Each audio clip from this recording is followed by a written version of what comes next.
Voici un exercice similaire à la vidéo que je viens d'établir concernant, je veux dire, écrire avec sigma.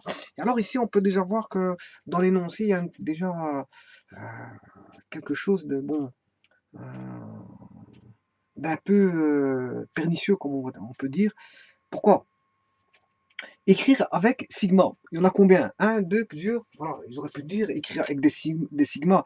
Si ils mettent des sigmas, c'est que sur et certain, il y a sûrement des sigmas. Plusieurs sigmas. Ah ouais, sigma, écrire avec sigma, bon, est-ce qu'il y en a un ou deux ou plusieurs? Ça, on ne sait pas. C'est justement l'énoncé fait faire dire ça. Fait faire dire qu'il y a peut-être plusieurs sigmas. Bon, mais ici, auparavant, on avait un exercice avec bon, des éléments A, I, J, si vous voulez. Euh, on avait des X, K, Y, L. K et L étant des indices, I, J, K étant des indices que je différencie dans un premier temps. Voilà. Mais ici, on n'a plus de Y. Hein, on n'a plus que 2X. X, X, X, X, X. Un produit de X, si vous voulez. X, X. Ah oui, ici, X, un carré n'est autre que bien sûr. D'ailleurs, je vais l'écrire tout de suite. On va l'écrire tout de suite. X1 fois X1. X2 carré, ben c'est X2 fois X2. Et X3 carré, c'est X3 fois X3. Ne pas se braquer sur, je veux dire, le fait qu'il y a un carré ici, ailleurs il n'y en a pas. Ça ne change rien. C'est tout simplement que ce carré, c'est tout simplement qu'il y a deux produits, mais deux produits du même élément. Bon, donc, ce qui veut dire que j'aurai xk fois xl. Et les indices sont différents. Là, l'indice 1, il est le même ici pour le premier, mais là, il est différent. 1, 2, 1, 3. 2, 1, 2, 2, 2, 3, 3, 1, 3, 2, 3, 3. Bon, donc on a bien K et L. Et là, on a bien deux indices. On a 1, 1, 1, 2, 1, 3, 2, 1, 2, 2, 2, 3, 3, 1, 3, 1, 3, 2 et 3, 3. Bon, il faut regarder qu'est-ce qui varie, qu'est-ce qui est identique. Donc, cette somme-là pourra s'écrire, si vous voulez, somme des A, I, K, X, L, X, M. Ou plutôt ici, je vais mettre J. I, J, voilà, ceci, K, L. Alors, ici, qu'est-ce qui varie? Bon, pendant que celui-ci reste constant, varie 1, 2, 3, et puis on recommence ici 1, je vais mettre un autre marqueur de couleur, vous voyez que c'est X1, le deuxième X ici qui est là, XL, varie 1, 2, 1, 2, 3, celui-ci varie, fait 1, 2, 3, ils sont déjà dans l'ordre, hein. Sinon j'aurais dû refaire une reconstruction, voilà, 1, 2, 3. Donc ici, il varie, le K varie de 1, le L varie de 1 à 3. Donc ici, le L va varier de 1 à 3. Voilà. Alors celui-ci, pendant que lui il varie, celui-ci reste constant, X1, X1, X1. Ensuite, il varie aussi, après, X2, X2, X2. Et puis il varie encore une fois, X3, X3, X3. Voilà. Donc on a déjà compris quelque chose. On a compris qu'on aura une somme de sommes. Parce que qu'est-ce qui fait ça? Pendant qu'il y en a un qui varie, l'autre cycle, eh ben, c'est qu'on a un cycle comme ceci, que l'autre, pendant ce temps, les cycles. Lui, il va faire de 1 à 3. Puis, pendant que celui-ci est à 1, lui, il va boucler 3 fois. Puis, il va passer à 2, lui, il va boucler 3 fois. Puis, lui, il va passer à 3 et il va boucler 3 fois. Donc, ce qui veut dire que j'ai une somme de sommes. Donc, je vais mettre une somme de sommes.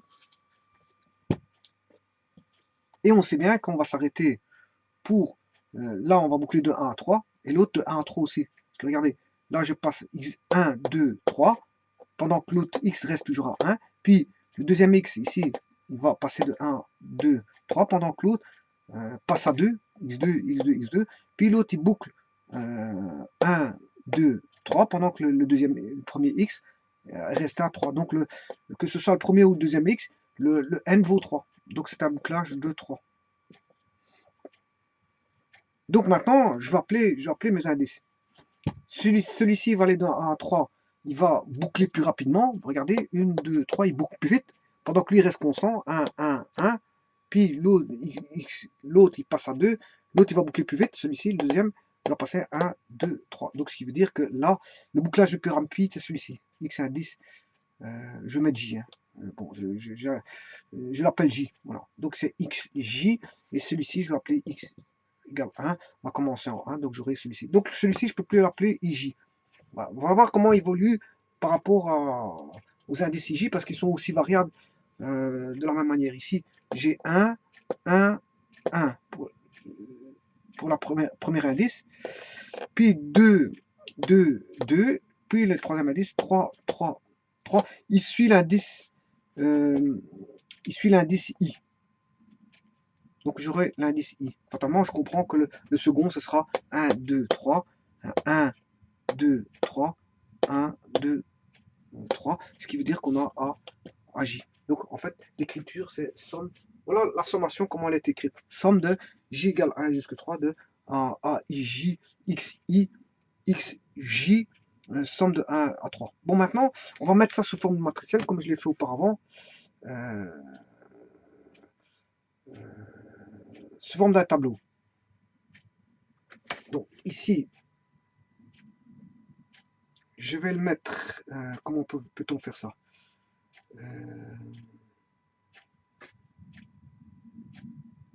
Donc, je vais mettre la matrice.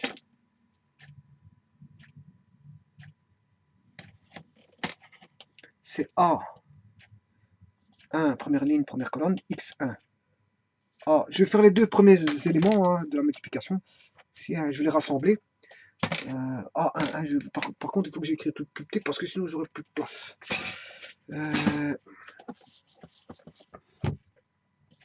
Bon, la seconde matrice, on comprend tout de suite que ça va être X1, X2, X3.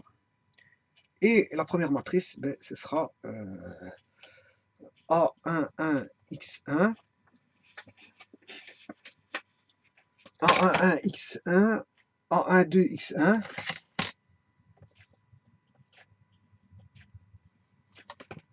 Voilà. Et A13, X1. Je vais reculer ceci. Les éléments, c'est A13, X1. Et on peut construire la suite, hein, bien sûr. Si je vais mettre. Ouais. Ce qui devait arriver. J'ai bousillé l'indice, c'est A13, X1. Là, je referme la matrice. Et là, je vais plutôt mettre ceci ici, la séparation ici. Voilà. Si j'ai une matrice 3 x 3, là, 3 x 1. Et c'est possible de calculer cette matrice-là parce que le nombre de colonnes ici est égal au nombre de lignes ici. Et le résultat, ce sera une 3 x 1. Le résultat, c'est une 3 x 1. Donc, j'aurai une 3 x 1. Et là, bon, je réécris la matrice ici. Ce sera A2, 2, X2, A2, 3, X2, A2, 1, X2, je m'excuse. A2, 1, X2, A2, 2, X2, A2, 2, X2, A2, 3, X2,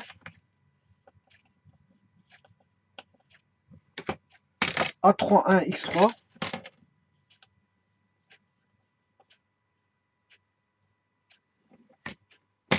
A3, 2, X3, et A3, 3, X3. Si je multiplie ceci, bon, j'ai bien la multiplication qui va donner, on multiplie lui avec lui, plus lui avec lui, plus lui avec lui. Ensuite, on fera lui multiplié avec lui, plus lui avec lui, plus lui avec lui, plus. Et puis la troisième ligne, ce sera lui fois lui, plus lui fois lui, plus lui fois lui. Voilà. Quand je dis lui, ce sont les éléments que je vous ai montré avec mon doigt. Donc ici, ce sera A11, X1 fois X1 plus A12, X1 fois X2 plus A13, X1 fois X3. Voilà. Deuxième ligne, c'est A2, 1, x2 fois x1 plus A 2 x2 fois x2 plus A 3 x2 fois x3 plus A 1 x2 x3 fois x1 plus A 2 x3 fois x2 plus A 3 x3 fois x3. Voyons voir si on a ceci. Ah, déjà les termes, on a bien 1, 2, 3 termes. 3 fois 3 termes. Quand je vais les additionner, ça fera 9 termes. Hein. Bon, j'ai A11, X11, il est là. A12, X12, A12, X12, il est là. A13, X13, il est là. Parfait. A21, X21, il est là. A22, X22, il est là. A23, X23, il est là. A31, X31, A31, X31, il est là. A33, X32, il est là. Et A33, X33, il est là. Bon, maintenant, ça ne suffit pas parce que ça, c'est un tableau. C'est juste un tableau. Il faudrait, pour avoir les sommes entre les éléments, il faudrait que j'additionne. Donc, ça, c'est la matrice que je vais appeler A. Ça, c'est la matrice, si vous voulez, dx. Matrice dx. La matrice x, A fois x. Et A contient du x aussi. Hein. Bon, et ce qu'on disait tout à l'heure, c'est que x1 fois x1, c'est x1 au carré. x2 fois x2, c'est x2 au carré. Et x3 fois x3, c'est x3 carré. Voilà. Alors maintenant, qu'est-ce qu'il faut faire? Ben, ceci constitue la ligne L1 de A fois x. Hein, ça, c'est le produit A fois x. Hein. Ça, c'est la ligne L1. Donc, qu'est-ce qu'il faut avoir pour avoir toute la somme complète? Mais il faut faire L1, la ligne 1 de AX, A fois x, plus la ligne 2 de A fois x, plus la ligne 3 de A fois x. Et en faisant ceci, mais vous avez la somme complète, parce qu'ici, j'ai 3 éléments qui ne sont pas sommés. J'ai une ligne qui est sommée, oui, de 3 éléments. J'ai une deuxième ligne qui est sommée entre ces 3 éléments et rien d'autre. Et j'ai une troisième ligne qui est une sommation de 3 éléments et rien d'autre. Donc, pour les réunir, il faut mettre une somme ici, si vous voulez. Il faut que j'additionne celui-là avec celui-là. Comme ça constitue la ligne L1 de A fois X, ça la ligne L2 de A fois X. Il est constitué de 3 lignes, hein. Cette matrice-là, c'est une 3 fois 1, je l'ai dit tout à l'heure. Hein, là, on a une 3 fois 3, là, une 3 lignes, une colonne, donc on obtient une 3 fois 1 ici. 3 lignes, une colonne. Donc, on n'a qu'une seule colonne, donc je fais L1 de AX plus L1 de AX.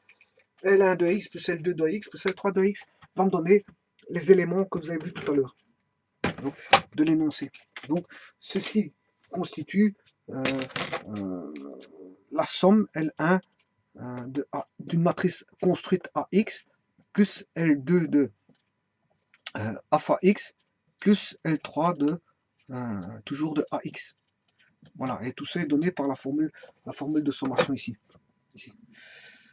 Voilà. Il faut resommer ceci pour avoir, si vous voulez, ceci. Hein.